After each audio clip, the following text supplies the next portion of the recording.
بسم الله الرحمن الرحيم. السلام عليكم ورحمة الله وبركاته.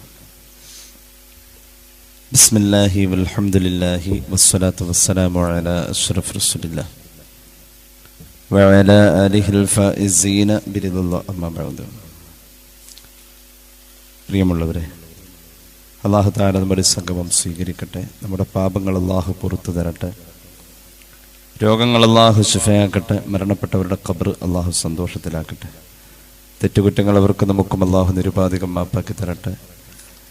നമ്മുടെയും കുടുംബത്തിൻ്റെയും സൃഷ്ട ആയുസ് അല്ലാഹു പൊരുത്തപ്പെട്ട വഴിയിലായി ഉജ്ജത്തോടെ സന്തോഷത്തോടെ ദീർഘമായി കഴിഞ്ഞ് ഈമാൻ സലാമത്തായി മരിക്കാനുള്ള മഹാഭാഗ്യം അല്ലാഹു നമുക്കെല്ലാവർക്കും നൽകട്ടെ.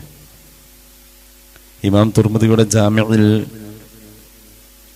കാണുന്ന ഒരു ഹദീസ്, മുആദ് ഇബ്നു ജബൽ റളിയല്ലാഹു അൻഹു മുത്തുനബി സല്ലല്ലാഹു അലൈഹി വസല്ലമ തങ്ങളുടെ കൂടെ യാത്ര ചെയ്യുന്ന സന്ദർഭത്തിൽ അവിടുന്ന് ചില അമലുകൾ പറഞ്ഞു കൊടുത്തതുമായി ബന്ധപ്പെട്ട് കഴിഞ്ഞ ക്ലാസ്സിൽ നമ്മൾ പറഞ്ഞ ഹദീസിന്റെ തുടർച്ച. അമലുകൾ ചോദിച്ചു. സ്വർഗത്തിലേക്ക് വഴി എളുപ്പമാക്കുന്ന 3 അമലുകൾ പറഞ്ഞു കൊടുത്തു. ഒന്ന്, ഏതൊരു കാര്യം ചെയ്യുമ്പോഴും അത് കൂലി കിട്ടണമെന്ന ചിന്തയിൽ സദഖ എന്ന കാറ്റഗറിയിൽ പെടുത്താൻ, ഏതൊരു കാര്യം ചെയ്യുമ്പോഴും അത് കൂലി കിട്ടണം എന്ന രീതിയിൽ അതേക്കുറിച്ചുള്ള നെയ്യത്തും കരുതലും നന്നാക്കിയാൽ സദഖ എന്ന കാറ്റഗറിയിലൂടെ അതിനെ നമുക്ക് വലിയ ഒരു അമലാക്കാൻ പറ്റുമെന്നതാണ് ഒന്നാമത് പഠിപ്പിച്ചു കൊടുത്തത്. രണ്ടാമത് പഠിപ്പിച്ചു കൊടുത്തു, നോമ്പ് കുറച്ച് കൂടുതൽ ശ്രദ്ധിച്ചു കഴിഞ്ഞാൽ ആ നോമ്പ് മുഖേന സ്വർഗത്തിലേക്കുള്ള വഴി എളുപ്പമാക്കും എന്ന് പുണ്യ നബി സല്ലല്ലാഹു അലൈഹി വസല്ലം. മുആദ് ഇബ്നു ജബലിനോട് മൂന്നാമത് പറഞ്ഞു, തഹജ്ജുദ് നിസ്കാരമാണ് മൂന്നാമത്തെ അമൽ. ഇങ്ങനെ ഈ 3 അമൽ കൊണ്ട് സ്വർഗത്തിലേക്കുള്ള വഴി എളുപ്പമാക്കാം എന്ന് പുണ്യ നബി സല്ലല്ലാഹു അലൈഹി വസല്ലം.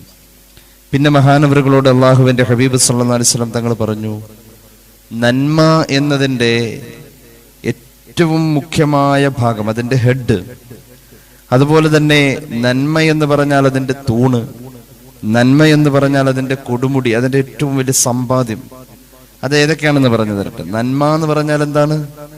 നന്മ എന്ന് പറഞ്ഞാൽ ഇസ്ലാം നിർബന്ധമാക്കിയ കാര്യങ്ങൾ മുഴുവനും ചെയ്യണം, എന്നാലും നന്മ എന്ന് പറയാൻ പറ്റൂ. ഇസ്ലാം നിർബന്ധമാക്കിയ കാര്യങ്ങളൊക്കെ ചെയ്യേണ്ട വരും, അതാണ് നന്മ. പിന്നെ അതിന്റെ ഒരു തൂണ് എന്ന് പറയുന്നത് നിസ്കാരം നിർബന്ധമായും അതിലുണ്ടാകണം എന്നുള്ളതാണ്. പിന്നെ അതിന്റെ കൊടുമുടി, അതിന്റെ സമ്പാദ്യം എന്ന് പറയുന്നത് ദീനിയായ കാര്യങ്ങളിൽ ആത്മാർത്ഥമായി ഇറങ്ങുക എന്നുള്ളതാണ്. ഇങ്ങനെ ധാരാളം ഉപദേശങ്ങൾ കൊടുത്തിട്ട് ഹബീബായ നബി കരീം സല്ലല്ലാഹു അലൈഹി വസല്ലം തങ്ങള് മഹാനവറുകളോട് പറഞ്ഞു, മോനെ, ഈ പറയപ്പെട്ട ആത്മീയമായ ഈ ഉപദേശത്തിന്റെ സർവ്വതും ഒരു മനുഷ്യന് ഒറ്റയടിക്ക് കിട്ടാൻ പ്രത്യേകം ശ്രദ്ധിക്കേണ്ടത് അതിന് നാവിനെ സൂക്ഷിച്ചാൽ മതി എന്ന് പുണ്യ നബി സല്ലല്ലാഹു അലൈഹി വസല്ലം. നാവിൽ റസൂൽ അങ്ങനെ പിടിച്ചിട്ട് പറഞ്ഞു, ദീനിയായ സർവ്വ ചിന്തകളും പ്രവർത്തനങ്ങളും വാക്കുകളും ദീനുമായി ബന്ധപ്പെട്ട എന്തൊക്കെ ഒരു മനുഷ്യനിൽ ഉണ്ടാകണോ അത് മുഴുവനും കിട്ടാൻ നാവ് പിടിച്ചിട്ട് നീട്ടി പിടിച്ചിട്ട് പറഞ്ഞു, ഇതൊന്ന് ശ്രദ്ധിച്ചാൽ എല്ലാം തനിയെ പിറകെ വരും. അങ്ങനത്തെ ഒരു പ്രത്യേകത ഈ അവയവത്തിനുണ്ടെന്ന് പുണ്യ നബി സല്ലല്ലാഹു അലൈഹി വസല്ലം. ഒരു മനുഷ്യനിൽ എത്ര ദീനിയായ കാഴ്ചപ്പാടുകളും കാര്യങ്ങളും ചിന്തകളും ഒക്കെ ഉണ്ടെങ്കിലും ഈ ഒരു അവയവം വിടക്കായി കഴിഞ്ഞാൽ അവന്റെ എല്ലാം നശിക്കുമെന്ന് പുണ്യ നബി സല്ലല്ലാഹു അലൈഹി വസല്ലം. അതുകൊണ്ട് കുഫ അലൈക ഹാദാ, നാവ് സൂക്ഷിക്കാൻ കഴിഞ്ഞാൽ ഈ പറയപ്പെട്ട നീണ്ട പ്രഭാഷണം മുഴുവൻ നിനക്ക് ഒറ്റയടിക്ക് തന്നെ എല്ലാം കിട്ടും എന്ന് പുണ്യ നബി സല്ലല്ലാഹു അലൈഹി വസല്ലം. അപ്പോൾ മഹാനായ മുആദ് ഇബ്നു ജബൽ റളിയല്ലാഹു അൻഹു ഹബീബായ നബി തങ്ങളോട് പറഞ്ഞു, നബിയെ, ഞങ്ങൾ ഇന്നാ ലമുആഖിദൂൻ ബിമാ നതകല്ലമു ബിഹി, ഞങ്ങളൊക്കെ സംസാരിക്കുമ്പോൾ പരമാവധി നാവ് കൊണ്ട് അബദ്ധം പറയാതെ സൂക്ഷിക്കുന്നവർ. അപ്പോൾ നബി തങ്ങൾ പറയുന്നുണ്ട്, മുആദേ, നരകത്തിലേക്ക് കുറെ ആളുകൾ മുഖം കുത്തി വീഴുന്നത് കാണുമ്പോൾ നമ്മൾ ഞെട്ടിപ്പോകും. ആ സമയം എങ്ങനെയാണ് ഇത്രയും ആളുകൾ നരകത്തിലേക്ക് എത്തുന്നത്? നരകത്തിലേക്ക് ഇങ്ങനെ കൊണ്ടുവന്ന് ചൊരിഞ്ഞ് ഇടുന്നത് കാണുമ്പോൾ തന്നെ നമ്മൾ ഞെട്ടിപ്പോകും. ആ സമയത്ത് യാ മുആദ് വഹൽ യകുബ്ബുൻ നാസ ഫിന്നാർ അലാ വുജൂഹിഹിം ഔ അലാ മനാഖിരിഹിം, ആ സമയം അവർ ചെയ്ത തെറ്റ് ഏത് എന്നുള്ളതിന് ഒറ്റ വാക്കിൽ മനസ്സിലാക്കാനുള്ളത് ഇല്ലാ ഹസായിദു അൽസിനത്തിഹിം, നാവ് ചെയ്ത തെറ്റുകൾ കൊണ്ടാണ് ഇത്രയും ആളുകൾ നരകത്തിൽ വരുന്നതെന്ന് അന്നേരം നമുക്ക് മനസ്സിലാക്കാൻ കഴിയുമെന്ന് പുണ്യ നബി സല്ലല്ലാഹു അലൈഹി വസല്ലം.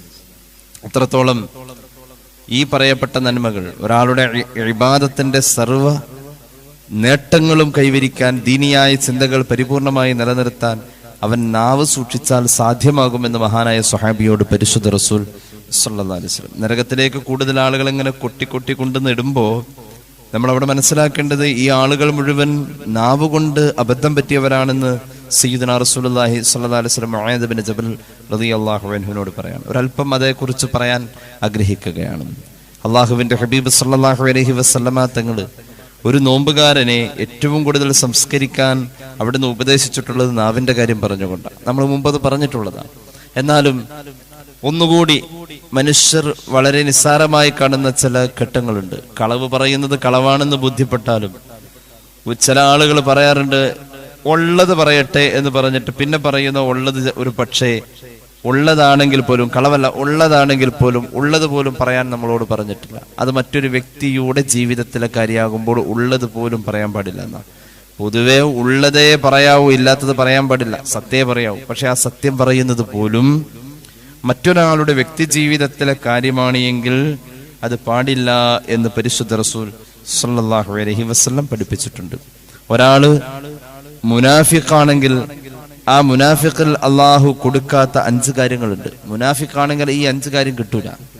മുനാഫിഖിന് അള്ളാഹു കൊടുക്കാത്ത 5 കാര്യം: അൽ ഫിഖ്ഹു ഫിദ്ദീൻ, ദീനിലെ കർമ്മശാസ്ത്ര നിയമങ്ങളെ അതിന്റെ കറകളഞ്ഞ രീതിയിൽ പഠിക്കാൻ ഒരു മുനാഫിക്കിന് അള്ളാഹു കഴിവ് കൊടുക്കൂല.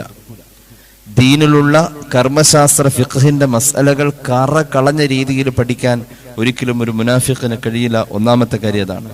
രണ്ടാമത് പുണ്യനബി സല്ലല്ലാഹു അലൈഹി വസല്ലം പറഞ്ഞു, മുനാഫിക്കിന് അള്ളാഹു കൊടുക്കാത്ത രണ്ടാമത്തെ കാര്യം വൽ വറഉ ഫിൽ ലിസാൻ, നാവ് കൊണ്ട് വർത്താനം പറയുന്നിടത്ത് സൂക്ഷ്മത പുലർത്താൻ ഒരിക്കലും മുനാഫിക്കിന് കഴിയില്ല എന്ന് പുണ്യനബി സല്ലല്ലാഹു അലൈഹി വസല്ലം. മൂന്നാമത്തേത് മുനാഫിക്കിന് കഴിയാത്ത മൂന്നാമത്തെ കാര്യം വത്തബസ്സുമു ഫിൽ വജ്ഹ്, ഒരു നിറഞ്ഞ പുഞ്ചിരി, ഒരു ആത്മാർത്ഥമായ പുഞ്ചിരി ഒരിക്കലും ഒരു മുനാഫിക്കിന്റെ മുഖത്ത് ഉണ്ടാവില്ലെന്ന് നമ്മൾ പറയാറുണ്ട്. അവന്റെ മോന്തോ നോക്കി അറിയില്ലേ, അവനൊന്ന് ചിരിക്കണമില്ല, മുനാഫിക്കിന്റെ അടയാളമായിട്ട് നമ്മൾ തന്നെ പറയാറുണ്ട്. ഒരു നിറഞ്ഞ പുഞ്ചിരി, ആത്മാർത്ഥമായ സ്നേഹത്തിന്റെ പുഞ്ചിരി ഒരിക്കലും ഒരു മുനാഫിക്കിന്റെ മുഖത്ത് വിടരില്ലെന്ന് പുണ്യ നബി സല്ലല്ലാഹു അലൈഹി വസല്ലം. നാലാമത് പറഞ്ഞു വന്നൂറു ഫിൽ ഖൽബ്, മുനാഫിക്കിന്റെ ഹൃദയത്തിൽ അള്ളാഹു വെളിച്ചം കൊടുക്കൂല.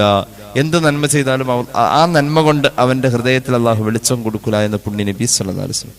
അഞ്ചാമത്തേത് വൽ മവദ്ദത്തു ഫിൽ മുസ്ലിമീൻ, മുസ്ലിമീങ്ങളോട് സ്നേഹം ഉണ്ടാവില്ല മുനാഫിക്കിന്. അവനിപ്പോ എല്ലാവരും ഒരുപോലെയാണ്. മുസ്ലിമീങ്ങളോട് ഒരു പ്രത്യേക സ്നേഹം നമുക്ക് എല്ലാവർക്കും ഉണ്ട്. അങ്ങനെ ആ ഒരു സ്നേഹം എന്തായാലും മുനാഫിക്കിന്റെ ഹൃദയത്തിൽ അള്ളാഹു കൊടുക്കില്ല എന്ന് പുണ്യ നബി സല്ലല്ലാഹു അലൈഹി വസല്ലം. ആ രീതിയിലാണ് നാവിന്റെ കാര്യം ഇവിടെ പ്രത്യേകം പറഞ്ഞു. നാവിന് സൂക്ഷ്മത കിട്ടാത്തത് മുനാഫിക്കിനാണെന്ന് പരിശുദ്ധ റസൂൽ സല്ലല്ലാഹു അലൈഹി വസല്ലം. സ്വഹാബികളിൽ പ്രമുഖനായ ഹബീബായ നബി കരീം സല്ലല്ലാഹു അലൈഹി വസല്ലം തങ്ങളുടെ വളർത്തുമകൻ എന്ന് പറയാൻ പറ്റുന്ന മഹാനായ സയ്യിദ് റളിയല്ലാഹു അൻഹു, സയ്യിദ് റളിയല്ലാഹു അൻഹു മഹാനവറുകളെ സ്വഹാബികൾ പലപ്പോഴും പലതും പറഞ്ഞത് ഹബീബായ നബി കരീം സല്ലല്ലാഹു അലൈഹി വസല്ലം തങ്ങൾ ഇടപെട്ട് ആ വിഷയത്തിൽ സ്വഹാബികളെ തിരുത്തിയിട്ടുണ്ട്. മഹാനായ സയ്യിദ് റളിയല്ലാഹു അൻഹു ഹബീബായ നബി കരീം സല്ലല്ലാഹു അലൈഹി വസല്ലം തങ്ങളുടെ വളർത്തുമകൻ എന്ന രീതിയിൽ ജീവിച്ചു പോരുമ്പോൾ വളർത്തുമകൻ എന്ന് പറയുന്ന സിസ്റ്റം ഇസ്ലാമിൽ ഇല്ല എന്ന് പറഞ്ഞ് വഹയി വരികയാണ്. അതുവഴി ആ മഹാനെ ഹബീബായ നബി കരീം സല്ലല്ലാഹു അലൈഹി വസല്ലം സ്നേഹത്തോട് ഒരുപാട് ചേർത്ത് പിടിച്ചു. മറ്റു പല അംഗീകാരങ്ങളും കൊടുത്തു സെയ്ദിന്. സെയ്ദിന്റെ മകൻ സാബിത്തിന് അള്ളാഹുവിന്റെ ഹബീബ് സല്ലല്ലാഹു അലൈഹി വസല്ലം പേരക്കുട്ടികൾക്ക് കൊടുത്ത സ്ഥാനം തന്നെയാണ് കൊടുത്തത്. വളർത്തുമകൻ എന്ന് പറയുന്ന സിസ്റ്റം ഇസ്ലാമിൽ ഇല്ല എന്നതിന്റെ പേരിൽ സെയ്ദിനെ പലപ്പോഴും മാറ്റി നിർത്തേണ്ടി വന്നപ്പോഴും മറ്റു പല കാര്യങ്ങളിലും സ്വഹാബികൾ അദ്ദേഹത്തെ വിമർശിക്കാതെയും കുറ്റപ്പെടുത്താതിരിക്കാനും വേണ്ടി നബി തങ്ങൾ പ്രത്യേക സ്നേഹം കൊണ്ടും പരിഗണന കൊണ്ടും ചേർത്ത് പിടിച്ചു. ഈ രീതിയിൽ സ്വഹാബികളുടെ ഇടയിൽ പോലും ഒരു തെറ്റായ സംഭാഷണങ്ങൾ വരാതെ അള്ളാഹുവിന്റെ ഹബീബ് സല്ലല്ലാഹു അലൈഹി വസല്ലം തങ്ങൾ കൃത്യമായി ഇടപെട്ടിട്ടുണ്ട്. ഞാനൊരു ഹദീസ് പറയാം. പുണ്യ നബി സല്ലല്ലാഹു അലൈഹി വസല്ലം തങ്ങളോട് സ്വഹാബികൾ ചോദിക്കുന്നത് ഗീബത്തിനെ പറ്റി. ഗീബത്ത് പറയുന്നതുമായി ബന്ധപ്പെട്ട് നബി തങ്ങൾ ചോദിക്കുന്നുണ്ട് സ്വഹാബികളോട്, ഗീബത്ത് എന്ന് പറഞ്ഞാൽ എന്താണെന്നറിയോ? ഇല്ല നബിയെ, അങ്ങ് പറഞ്ഞു തന്നാലും. ഗീബത്ത് എന്ന് പറഞ്ഞാൽ അങ്ങ് പറഞ്ഞാലും ഞങ്ങൾക്കറിയില്ല. അതായത് നമ്മൾ മനസ്സിലാക്കിയ പോലെയാണോ ഗീബത്ത് എന്നത് അറിയില്ല. റസൂലുള്ളാഹി തന്നെ പറയാൻ സ്വഹാബികൾ പറഞ്ഞു. അപ്പൊ അവിടുന്ന് പറഞ്ഞു, ഇദാ ദക്കർത അഖാക ബിമാ യക്റഹു ഫഖദ് ഗത്തബതഹു, അവൻ കേൾക്കാതെ പറഞ്ഞാൽ ഗീബത്ത് തന്നെയാണ്.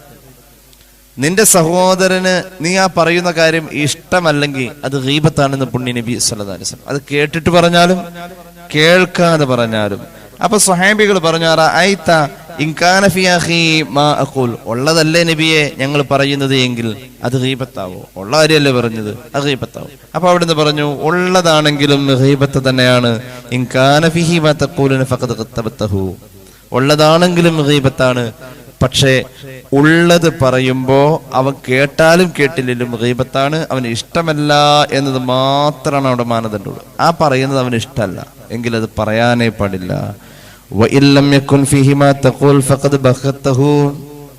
ഇനി പറഞ്ഞത് അവനിലെ ഇല്ലാത്ത കാര്യമാണെങ്കിൽ അവന് ഗീബത്ത് പറയലും അവനിൽ ആരോപണം പറയലും, അങ്ങനെ രണ്ട് തെറ്റുണ്ടെന്ന് പുണ്യ നബി സല്ലല്ലാഹു അലൈഹി വസല്ലം. അത്രത്തോളം ഈ വിഷയത്തിൽ ഹബീബായ നബി കരീം സല്ലല്ലാഹു അലൈഹി വസല്ലം തങ്ങൾ ഇടപെട്ടിട്ടുണ്ട്. റമളാൻ ഒരു മനുഷ്യനെ സംസ്കരിക്കുന്ന ഇടങ്ങൾ എന്ന് പറയുന്നത് ഈ പരദൂഷണ സംസാരങ്ങളിൽ നിന്നും കൂടി ആവണം. ഹബീബായ നബി കരീം സല്ലല്ലാഹു അലൈഹി വസല്ലം തങ്ങളുടെ മുന്നിൽ ഒരിക്കൽ ഒരു സ്ത്രീ വന്നപ്പോ അവരെ കുറിച്ച് സയ്യിദത്തുന ഉമ്മുന ആയിഷ റളിയല്ലാഹു അൻഹ പറയുകയാണ്, നബിയെ, ആ പെണ്ണ് വന്നു പോയല്ലോ, അവളാകട്ടെ എന്തൊരു പൊക്കം കുറവാണ്, ഉയരം കുറഞ്ഞൊരു പെണ്ണാണല്ലോ, എന്തൊരു ഉയരം കുറഞ്ഞ പെണ്ണാവുന്നു, ഇത്രയും പൊക്കം കുറഞ്ഞ ആളുകളുണ്ടോ എന്ന് ആയിഷ റളിയല്ലാഹു അൻഹ പുണ്യ നബിയോട് ചോദിച്ചപ്പോ ഹബീബായ നബി തങ്ങൾ പറഞ്ഞു, പെണ്ണെ, നീ ഇപ്പൊ പറഞ്ഞത് ഗീബത്താണെന്ന് പുണ്യ നബി സല്ലല്ലാഹു അലൈഹി വസല്ലം. ആ പെണ്ണെന്ത് പൊക്കം കുറവാ നബിയെ? അങ്ങനെ പറഞ്ഞു. ആ വന്ന ആള്, ഞാൻ ആദ്യമായിട്ട് ഇത്രയും പൊക്കം കുറഞ്ഞ ഒരാളെ കാണുന്നത്. അപ്പൊ ഐഷബിയോട് റസൂൽ പറഞ്ഞു, അതുപോലും ഗീബത്താണെന്ന് പരിശുദ്ധ റസൂൽ സല്ലല്ലാഹു അലൈഹി വസല്ലം. അപ്പൊ ഐഷബി പറഞ്ഞു, മാ ഖുൽതു ഇല്ലാ മാ ഫിഹാ, നബിയെ, ഞാൻ ആ പറഞ്ഞത് അവളിൽ ഉള്ള കാര്യമാണല്ലോ, ഞാൻ ഇല്ലാത്തതൊന്നും പറഞ്ഞില്ലല്ലോ. ദക്കർതി അഖ്ബഹ മാ ഫിഹാ, ഉള്ളതാണ് പറഞ്ഞതിൽ പോലും അത് അവൾക്ക് വിഷമം ഉണ്ടാവണ വർത്താന പൊക്കം കുറവാണെന്ന് ആര് പറഞ്ഞാലും. അതുകൊണ്ട് അത് വേണ്ട മോളെ എന്ന് പുണ്യ നബി സല്ലല്ലാഹു അലൈഹി വസല്ലം. അപ്പൊ ഗീബത്തിന്റെ നിരോധനവുമായി ബന്ധപ്പെട്ടിട്ടുള്ള ആദ്യ സന്ദർഭത്തിലാണ് ഇത്തരം സംഭാഷണങ്ങൾ സ്വഹാബികളുടെ ഇടയിൽ, ഐഷ റളിയല്ലാഹു അൻഹയെ പോലെയുള്ളവരുടെ ഇടയിൽ അനുഭവപ്പെട്ടിട്ടുള്ളത്. ഇനി കേട്ടോളൂ, മഹാന്മാരായ പൂർവികരായ സലഫുസ് സാലിഹീങ്ങൾ, മുത്തഖദ്ദിമീങ്ങളായ മഹത്തുക്കൾ അവർ പറയാറുണ്ട്, ലൗ ഖുൽത ഇന്ന ഫുലാനൻ സൗബുഹു ഖസീർ ഔ സൗബുഹു തവീൽ യകൂനു ഗീബത്താ. നമ്മൾ ഒരാളെ പറ്റി പറയാണ്, ആളെയല്ല പറഞ്ഞത്, ആളിട്ട ഡ്രസ്സ് ഇത്തിരി ഇറക്കം കൂടുതലായിരുന്നു, ആള് ഇട്ട ഡ്രസ്സ് ഇത്തിരി നിറം കൂടുതലായിരുന്നു, മൂപ്പരിട്ട ഡ്രസ്സ് അത്ര പോരായിരുന്നു. ആരെ ഇപ്പൊ പറഞ്ഞത്? യഥാർത്ഥത്തിൽ വ്യക്തിയെ അല്ല പറഞ്ഞത്, അയാളുടെ ശരീരത്തിലിട്ടിരിക്കുന്ന ആ ഡ്രസ്സിനെ പറഞ്ഞത്. അത് പറഞ്ഞാൽ പോലും ആ വ്യക്തിയെ പറഞ്ഞ പോലെ എന്ന് മഹാന്മാരായ പൂർവികരായ മഹത്തുക്കൾ ഗീബത്തിനെ വിലയിരുത്തിയിട്ടുണ്ട്. അങ്ങനെയാണ്. അപ്പൊ നോമ്പുകാരനെ സംരക്ഷിക്കേണ്ട ഒരു പ്രധാന ഇടം ഗീബത്തിന്റെ പരിസരമാണ്. എന്തിനാണ് ഞാനിത് പറഞ്ഞത്? സഹാബിയായ മഹാനായ മുആദ് ഇബ്നു ജബലിനോട് റസൂലുള്ളാഹി സ്വല്ലല്ലാഹു അലൈഹി വസല്ലം തങ്ങൾ കൊടുത്ത ഉപദേശങ്ങളിൽ നാവിനെ സൂക്ഷിക്കാൻ കഴിയുന്നില്ല എന്നത് മുനാഫിഖാണെന്നതിന്റെ അടയാളമാണെന്ന് പരിശുദ്ധ നബി സ്വല്ലല്ലാഹു അലൈഹി വസല്ലം. അപ്പൊ ജീവിതത്തിൽ അതൊരു മാറ്റം വരുത്താനുള്ള ഒരു സന്ദർഭമാണ് പരിശുദ്ധ റമളാൻ.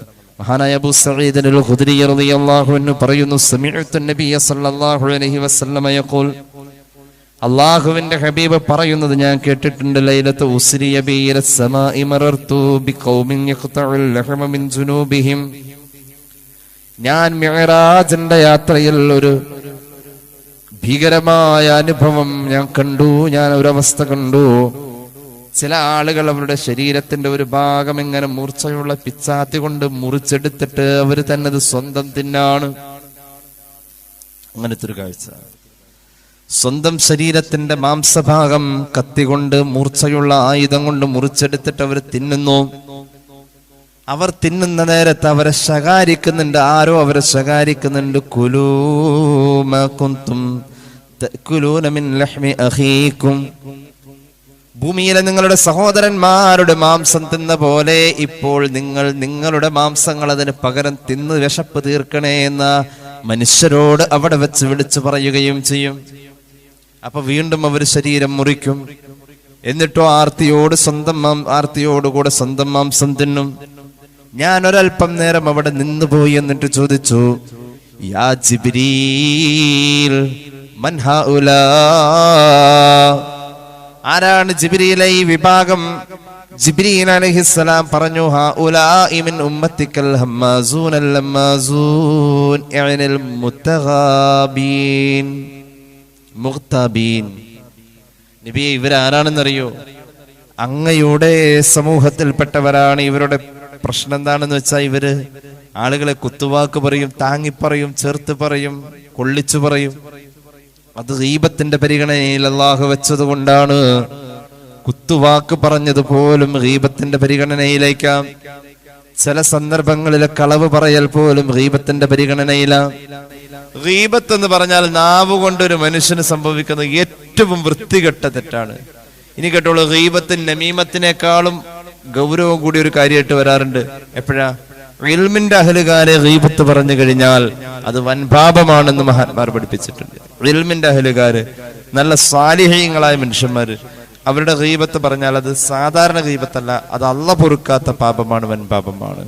ഒരു വലിയ കടാണ് ഗീബത്ത്. എല്ലാം പൊരുത്തപ്പെടിയിക്കണം. ആ കൂട്ടത്തില് നമ്മുടെ ദുആക്ക് ഇജാബത്ത് കിട്ടണമെങ്കിൽ നമ്മൾ ഇവരെ കൊണ്ടും പൊരുത്തപ്പെടിയിക്കേണ്ടി വരും. എവിടെ നിന്നൊക്കെ ആരുടെയൊക്കെ ഗീബത്ത് പറഞ്ഞു എന്ന് ഒരു കയ്യും കണക്കൂല.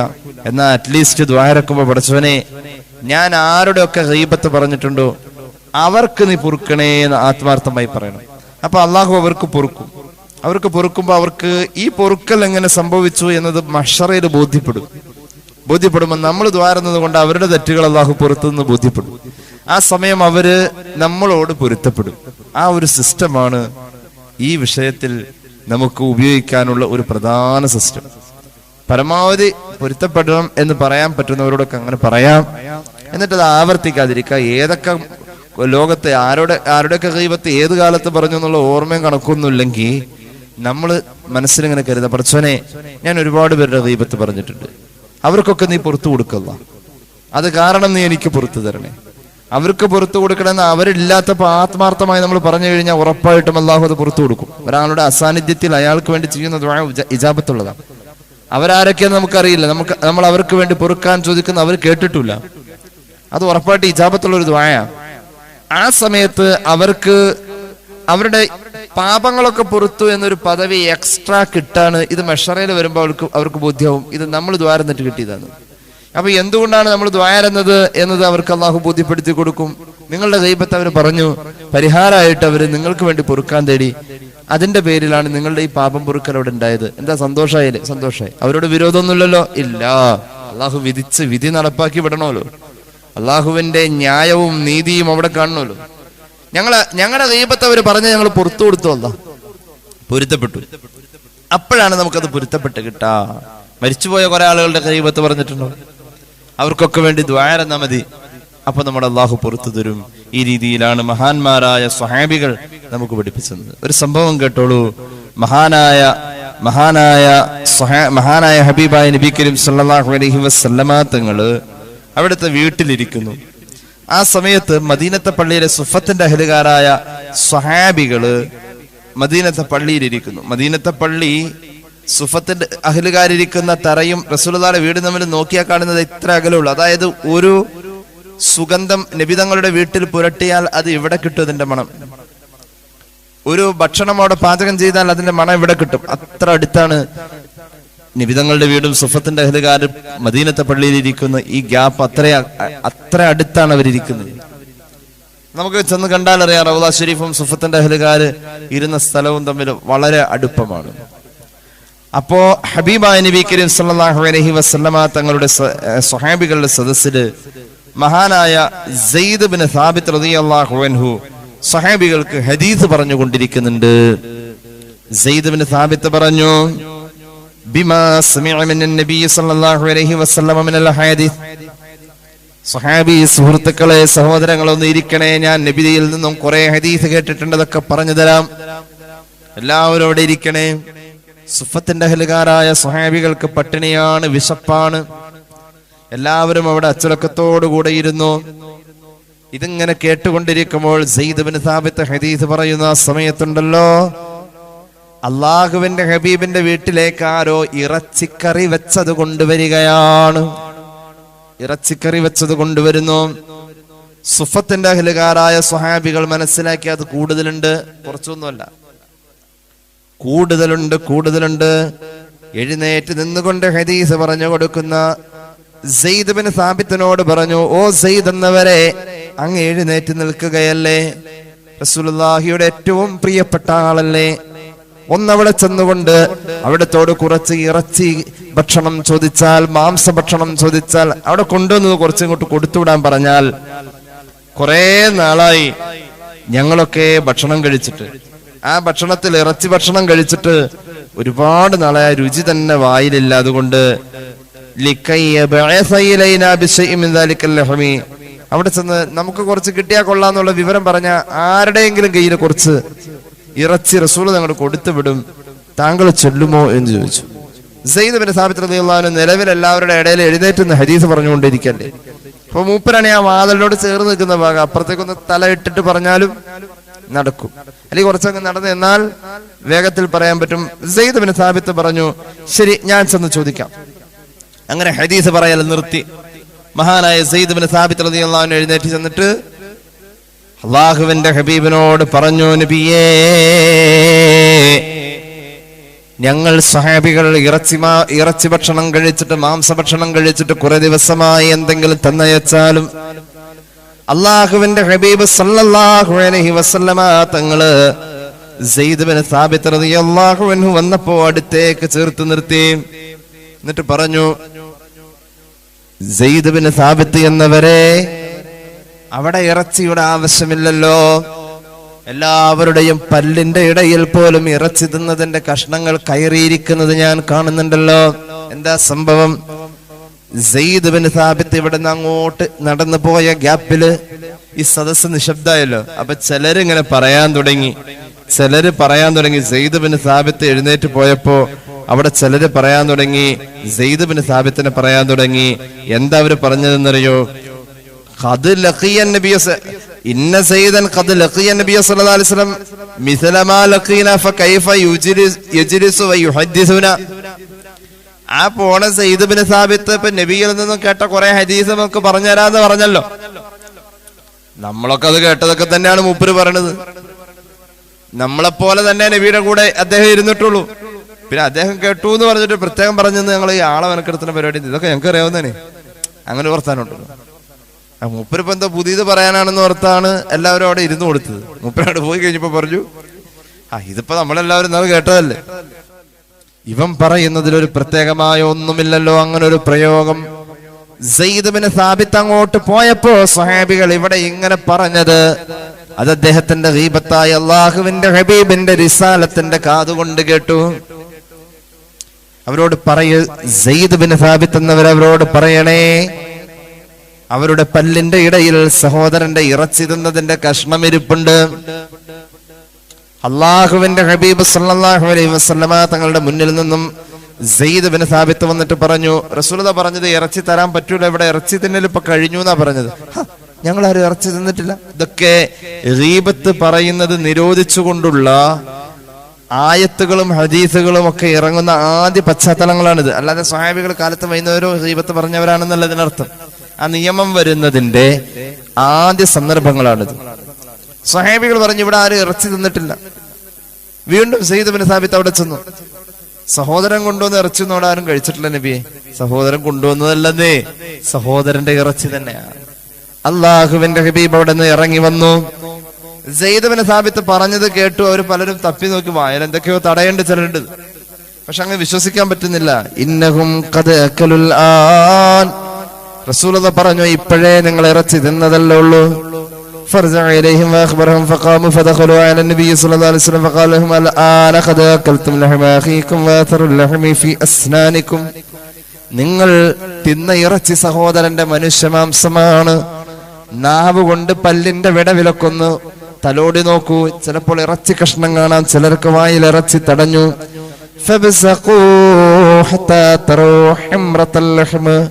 അതുകൊണ്ട് എല്ലാരും ഒന്ന് പുറത്തു പോയി തുപ്പി നോക്കിയേ. ഇറച്ചി തിന്നതിന്റെ അടയാളവും ചിലപ്പോൾ ബ്ലഡിന്റെ ചുവപ്പ് കളറും കാണാമെന്ന് ഖാല റസൂലുള്ളാഹി. ചിലർ എഴുന്നേറ്റ് ചെന്നുകൊണ്ട് തുപ്പി നോക്കി, ചിലരുടെ ഒന്നും കണ്ടില്ല. മറ്റു ചിലർക്ക് ഇറച്ചി കഷ്ണങ്ങൾ വായിൽ നിന്നും പുറത്തു വരുന്നു. ചിലര് തുപ്പി നോക്കിയപ്പോൾ രക്തക്കറ ഉൾപ്പെടെ പുറത്തേക്ക് വരുന്നു. അള്ളാഹുവിന്റെ ഹബീബ് പറഞ്ഞു, തീർച്ചയായും നിങ്ങൾ ആ പറഞ്ഞ വർത്തമാനമുണ്ടല്ലോ, സെയ്ദ് ബിൻ സാബിത്ത് എഴുന്നേറ്റ് പോന്നപ്പോ പറഞ്ഞ വർത്തമാനമുണ്ടല്ലോ, അത് തന്നെയാ ഗീബത്ത് എന്ന് സയ്യിദുനാ റസൂലുള്ളാഹി. അതുകൊണ്ട് ഇനിമേലിൽ നിങ്ങൾ ഇത് പറയല്ലേ. ഫത്താബൂ വറജു അൻ ദാലിക വഅതദറു ഇലൈഹി. അവര് അവിടെ വെച്ച് പൊരുത്തപ്പെടിച്ചു സെയ്ദ് ബിൻ സാബിത്തിനെ കൊണ്ട്. എന്നിട്ട് തൗബ ചെയ്തു. പിന്നീട് ഒരിക്കലും സഹാബികൾ ഗീബത്ത് പറഞ്ഞിട്ടില്ല. അപ്പൊ ഗീബത്ത് നിരോധിച്ചു കൊണ്ടുള്ളതായ ഹദീസുകൾ, ആയത്തുകൾ ഇറങ്ങുന്ന ആദ്യ പശ്ചാത്തലമാണ് നമ്മൾ ഈ പറഞ്ഞത്. അതുകൊണ്ട് നോമ്പുകാരനെ സംബന്ധിച്ചിടത്തോളം ഇബ്രാഹിം ഇബ്നു അദ്ഹം റളിയല്ലാഹു അൻഹുവിന്റെ കൊട്ടാരത്തില് ചില സമയത്ത് വിരുന്ന് കൊടുക്കാറുണ്ട്. ഒരിക്കൽ വിരുന്നിന് വിളിച്ചപ്പോ കുറെ ആളുകൾ വന്നു കഴിഞ്ഞപ്പോ വിളമ്പ് തുടങ്ങാൻ പോവാ. വിളമ്പുമ്പോ പത്തിരിയും ഇറച്ചിയുമാണ് കൊടുക്കുന്നത്. അപ്പൊ സ്വാഭാവികമായിട്ട് ആദ്യം എന്താ വിളമ്പ? ആദ്യം പത്തിരി വിളമ്പ. ചോറും കറി വിളമ്പുന്നതിന് മുമ്പ് ആദ്യം പ്രധാന ഭക്ഷണമാണ് വിളമ്പ. അങ്ങനെ മഹാനായ ഇബ്രാഹിം ഇബ്നു അദ്ഹം റളിയല്ലാഹു അൻഹുവിന്റെ കൊട്ടാരത്തില് വിളമ്പല് തുടങ്ങാണ്.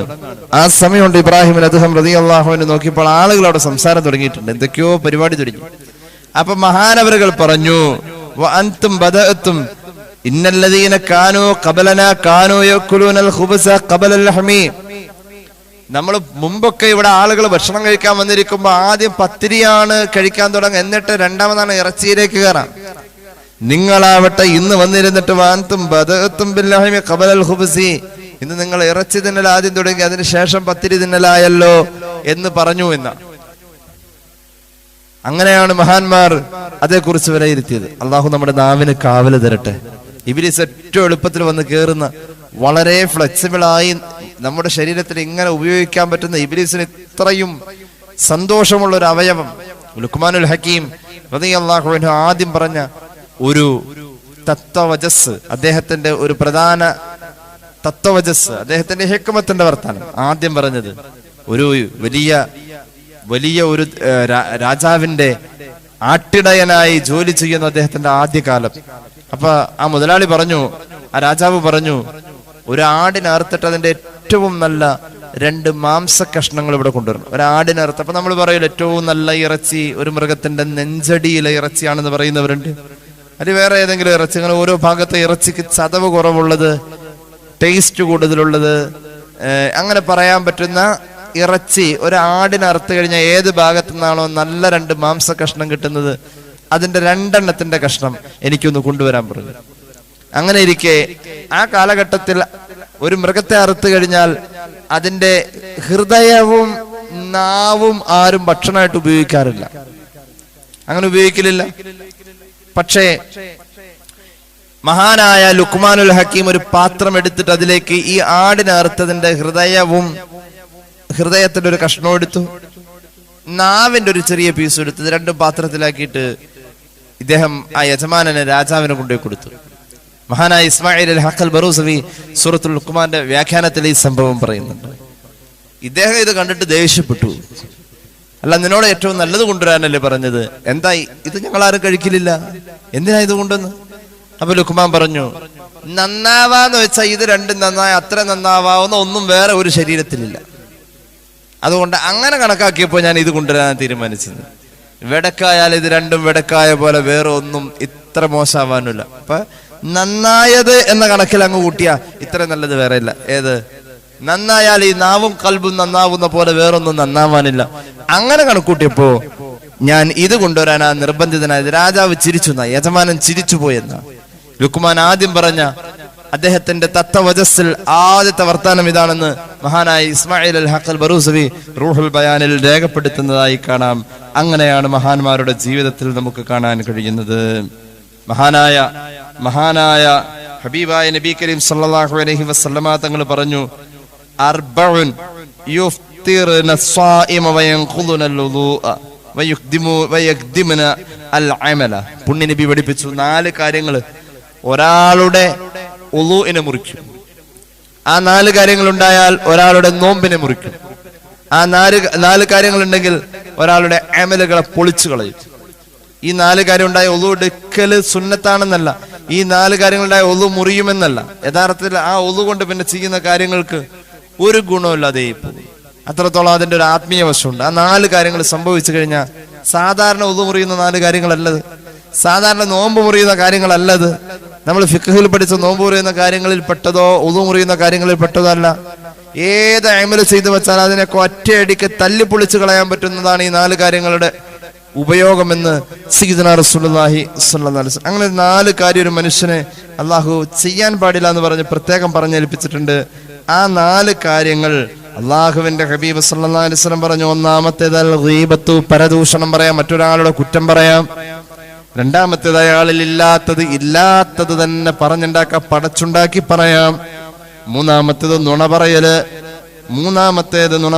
നാലാമത്തേത് മറ്റൊരാളുടെ നോക്കാൻ പാടില്ലാത്ത ഒരാള്, നമുക്ക് കാണാൻ പാടില്ലാത്ത ഹറാമാണ് കാണല്. അന്യനായ ആണാവട്ടെ പെണ്ണാവട്ടെ അവരുടെ ഔറത്തിലേക്ക് നോക്കാ. ഈ 4 കാര്യം സംഭവിച്ചാൽ അവരുടെ അമലുകൾ പൊളിയും. അവരുടെ ഒളു കൊണ്ട് ഗുണമില്ല, അവരുടെ നോമ്പ് കൊണ്ട് ഗുണമില്ലെന്ന് സയ്യിദുനാ റസൂലുള്ളാഹി. അത്രത്തോളം അള്ളാഹുവിന്റെ ഹബീബ് സല്ലല്ലാഹു അലൈഹി വസല്ലം തങ്ങൾ ഈ വിഷയത്തിൽ ഇടപെടുന്നുണ്ട്. ഞാൻ വിഷയത്തിലേക്ക് മടങ്ങി വരുന്നു. മഹാനായ മുആദ് ഇബ്നു ജബൽ റളിയല്ലാഹു അൻഹുവിനോട് അള്ളാഹുവിന്റെ ഹബീബ് പറഞ്ഞു, മുആദേ, മുനാഫിഖായ മനുഷ്യന് അള്ളാഹു കൊടുക്കാത്ത കാര്യമാണ് മുആദേ. സൂക്ഷ്മതയുള്ള നാവ് മുനാഫിഖിന് അള്ളാഹു കൊടുക്കൂല. സയ്യിദുനാ റസൂലുള്ളാഹി. സൂക്ഷ്മതയുള്ള നാവ് കിട്ടണം. സൂക്ഷ്മതയുള്ള നാവ് അള്ളാഹു മുനാഫിഖിന് കൊടുക്കൂല. അപ്പൊ മുനാഫിഖാണോ അതിന്റെ അടയാളമാണ് സൂക്ഷ്മതയില്ലാത്ത നാവ്. അള്ളാഹുവിനെ വഴിപ്പെടുന്നോടത്ത് ഏറ്റവും കൂടുതൽ ശ്രദ്ധിക്കേണ്ടത് നാവിനെയാണ്. നമ്മുടെ നാവ് കൊണ്ട് എന്ത് പറയുമ്പോഴും പടച്ചോനെ ഞാനിത് പറയുന്നത് മുഖേന എനിക്ക് കൂലി കിട്ടുമോ, ഈ ഒരു ചിന്ത കൊണ്ടൊരാൾക്ക് നന്നാവാൻ കഴിയുമെന്നാണ് പറഞ്ഞിട്ടുള്ളത്. ആഖിറത്തിലേക്ക് പോകുമ്പോൾ നമ്മൾ യാത്രക്കാരാണ്. ഹജ്ജിന് പോകുന്നവർ ചിലപ്പോൾ ഭക്ഷണം കൊണ്ടുപോവാറുണ്ട്. സർക്കാരിലൊക്കെ പോണൊരു ഭക്ഷണം കൊണ്ടുപോകും.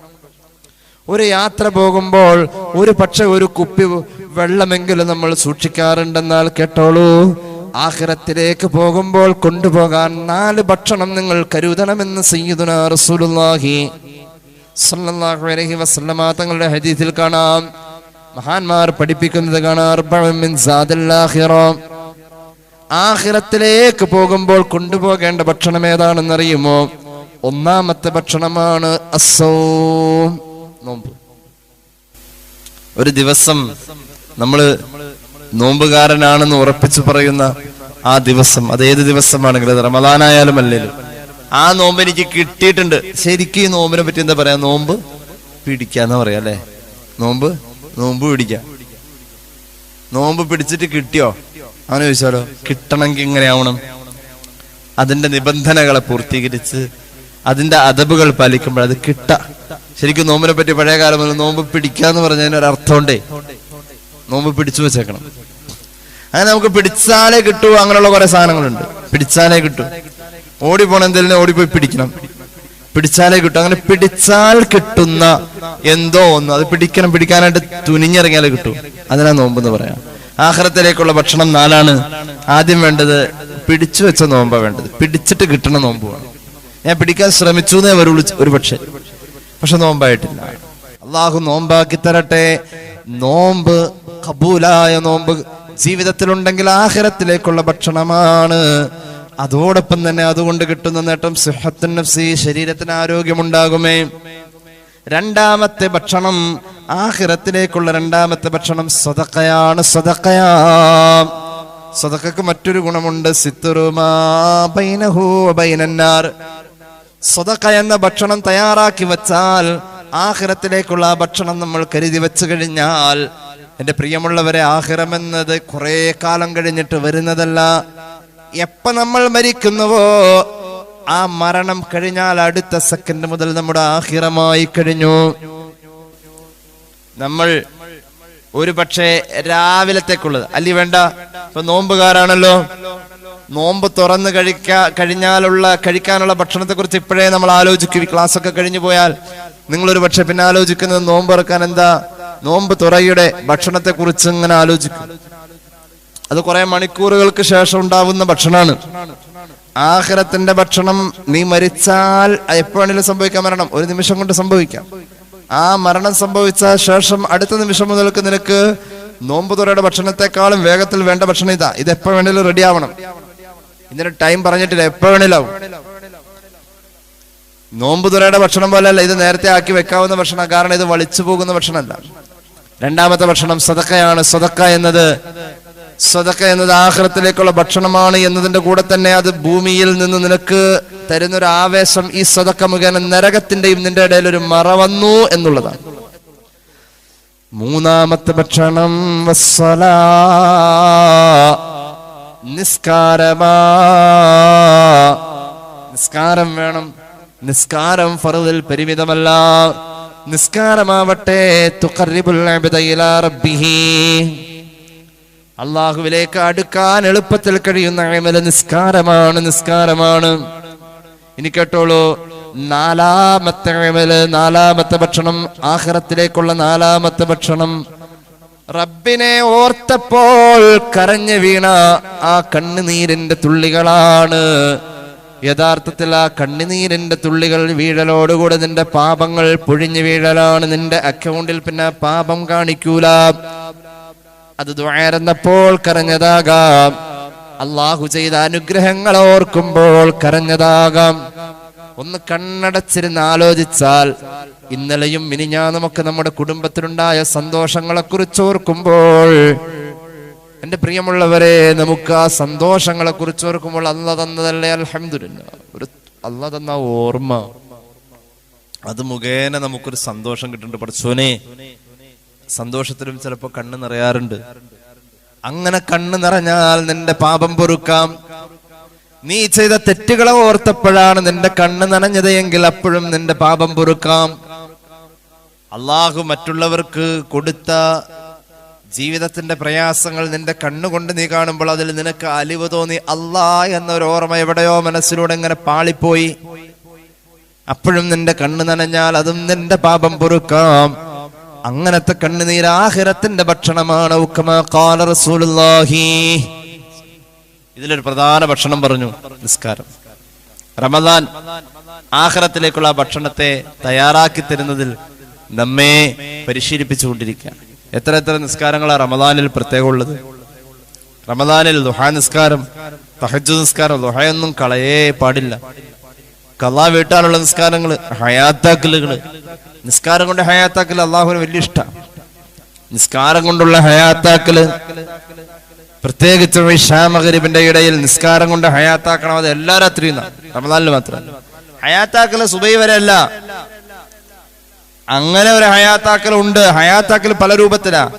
മഗ്രിബും ഇശാഉം സുബഹിയും നിസ്കരിച്ചാൽ ഹയാത്താക്കലായി, അതിന്റെ ഏറ്റവും മിനിമമായി. ഇമാം അബൂദാവൂദിന്റെ സുനനിൽ ഹദീസ് കാണാം. ആ നിസ്കാരങ്ങളിൽ ഇശാ, സുബഹി, മഗ്രിബ് ജമാഅത്തായി തന്നെ നിസ്കരിക്കണം. ജമാഅത്തായി നിസ്കരിക്കുമ്പോഴാണ് ഹയാത്താക്കി എന്ന പരിഗണന കിട്ടുക. ജമാഅത്തായി തന്നെ നിസ്കരിക്കണം, ജമാഅത്തായി തന്നെ നിസ്കരിക്കണം. നിസ്കരിച്ചാൽ പോരാ, ജമാഅത്തായി തന്നെ നിസ്കരിക്കണം. ചില ഹയാത്താക്കലുകള് സുബഹി വരെ, മഗ്രിബ് മുതൽ തുടങ്ങി നിരന്തരമായ ഹയാത്താക്കല്. ചില ഹയാത്താക്കല് സുബഹി മുതൽ, മഗ്രിബ് മുതൽ തുടങ്ങി സുബഹി വരെ എന്ന് നിയ്യത്താക്കിയിട്ടുണ്ട്. പക്ഷെ അതിന്റെ ഇടയില് ചിലപ്പോ ഉറക്കം വന്നപ്പോ ഉറങ്ങിയിട്ടുണ്ടാവും, ഭക്ഷണം കഴിച്ചിട്ടുണ്ടാവും, വർത്താനം പറഞ്ഞാലും. എന്നാലും ഹയാത്താക്കാൻ തന്നെ തീരുമാനിച്ച നിയ്യത്താക്കി. അങ്ങനെ മഗ്രിബ് മുതൽ സുബഹി വരെ. ചിലത് ഇശാ മഗ്രിബിന്റെ ഇടയിൽ ഹയാത്താക്കിയാലും രാവ് ഹയാത്താക്കി എന്ന പരിഗണന കിട്ടാറുണ്ട്. എന്നാ അതിൽ തീരുന്നല്ല. രാവ് ഹയാത്താക്കി എന്ന പരിഗണന ഇശാ മഗ്രിബിന്റെ ഇടയിൽ ഹയാത്താക്കിയാലും കിട്ടും. എന്തായാലും നിസ്കാരം കൊണ്ട് ഇശാ മഗ്രിബിന്റെ ഇടയിലെ സമയം പൂർത്തീകരിക്കുക എന്നത് അല്പമെങ്കിലും കുറച്ച് നിസ്കരിച്ച് തീർക്കാനുള്ളത് ഒരു കറാഹത്തും കടന്നു വരാത്ത സമയമാണ്. ഇശാ മഗ്രിബിന്റെ ഇടയിൽ കുറച്ച് നിസ്കരിക്കാൻ കഴിയുമെങ്കിൽ, മഹാനായ കണ്ണിയത്ത് ഉസ്താദ് എല്ലാ ദിവസവും അവ്വാബി നിസ്കാരം ഇശാ മഗ്രിബിന്റെ ഇടയിൽ പതിവുള്ള ആളായിരുന്നു. അങ്ങനെ ഒരുപാട് ആളുകളുണ്ട്. അത് വലിയ പ്രബലമായൊരു സുന്നത്ത് നിസ്കാരമാണ് അവ്വാബി നിസ്കാരം. അങ്ങനെ നമ്മുടെ കലാവുള്ള നിസ്കാരങ്ങൾ കലാവിട്ട ഇതൊക്കെ ഇശാ മഗ്രിബിന്റെ ഇടയിലുണ്ടെങ്കിൽ ഒരുപാട് വേണ്ട, ഒരു 2 റക്അത്ത് എക്സ്ട്രാ അവ്വാബിനെങ്കിലും നിസ്കരിച്ചിട്ട് പോവുക എന്നത് വലിയ പുണ്യമാണ്. റമദാൻ ഇതൊക്കെ പഠിപ്പിക്കാം. റമദാനിൽ പിന്നെ ഉള്ളൊരു പരിപാടിയാണ് തറാവീഹ് നിസ്കാരം. നോമ്പ് തുറ ഏതെങ്കിലും ഒരു വീട്ടിലുണ്ടായാൽ അന്ന് ആ വീട്ടിലെ സഹോദരിക്ക് തറാവീഹ് നിസ്കാരം ഉണ്ടാവാൻ സാധ്യത കുറവാണ്. കാരണം ഈ പാത്രം മുഴുവൻ കഴുകിയിട്ട് വേണം കിടന്നുറങ്ങണമെങ്കിൽ. ഹയാത്താക്ക എന്നതിൽ നിസ്കാരം ഒരു പ്രധാന ഘടകമാണ്. അതായത് റമദാൻ വരുമ്പോൾ ഏകദേശം 600 റക്അത്താണ് തറാവീഹ് നിസ്കാരം നമുക്ക് കിട്ടുക. ഇത് മഹാന്മാരായ മലക്കുകൾ സന്തോഷിക്കാൻ ഒരാൾ തറാവീഹ് നിസ്കരിക്കുന്ന കാണുമ്പോൾ. അള്ളാഹു തൗഫീഖ് നൽകട്ടെ. തറാവീഹ് നിസ്കരിക്കേണ്ടത് 20 റക്അത്താണ്. അള്ളാഹു തൗഫീഖ് നൽകട്ടെ.